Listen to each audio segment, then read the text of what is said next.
In this video, I'm sharing with you how I got my first land deal under contract. This is exactly how I negotiated the price with the seller so I could make sure that I made a profit on this deal.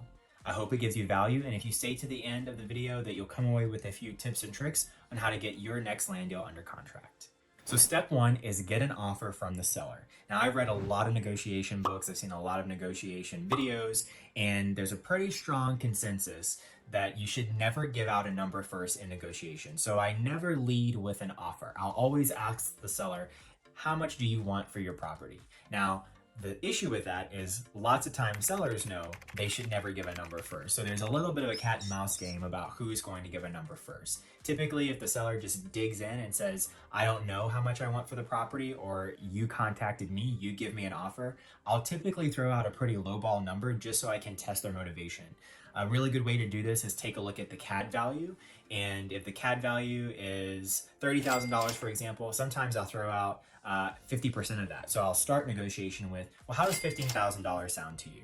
Once you give out that first number and it's very low like that, typically you'll get to the real meat of the negotiation. They'll say, oh, absolutely not. Well, if it's not, then how about you tell me where do you want to start? What number do you need for your property? Because I'm looking at 15,000, and that'll typically get them to give me some type of number and allow the negotiations to start moving along.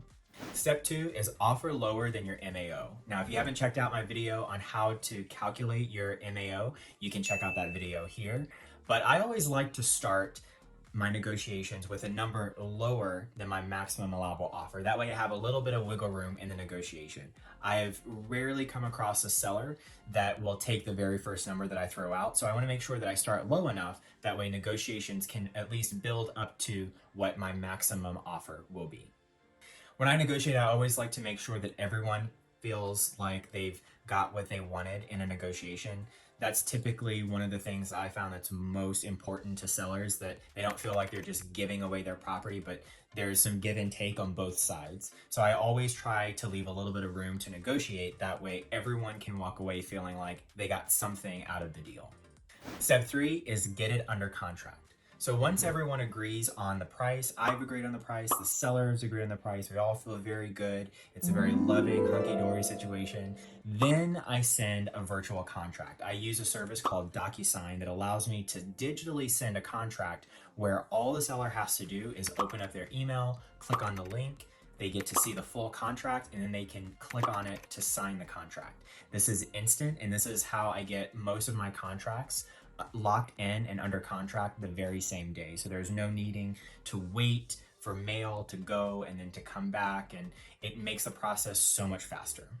Here's a bonus tip. Sometimes I've come across sellers that aren't comfortable with receiving and signing a digital contract, or they just don't do email for whatever reason. And so I use a service called certifiedmaillabels.com that allows me to upload my contract virtually, and it will then ship it via US mail certified. There's lots of different options that you can choose, get them to sign upon receipt, things like that. But it's super cheap, and I can send a paper contract from my own home. I don't have to go out to the post office or anything like that. It's super convenient.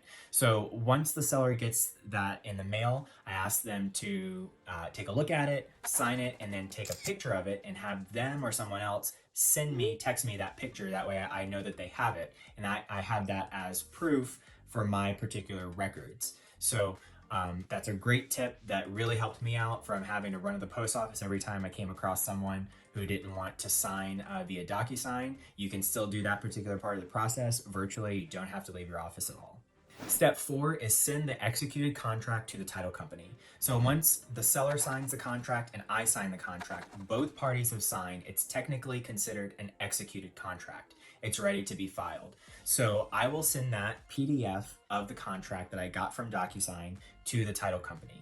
So a title company is a company that sells title insurance on any type of real estate transactions, and it just protects the buyer, the seller, all parties involved in case there are any type of deed or title issues that come up. Everything is above board when it's done with a title company. They use specific lawyers that will help make sure that the process is clean and clear and transparent and everything is legal, which is a great thing. I always suggest closing all deals with a title company. Once I got the executed contract over to the title company, they started the ball rolling on the closing process, and then I started looking for an end buyer for that lot. So in my next video, I'll share with you exactly how I marketed the property to find the end buyer on my first wholesale land deal.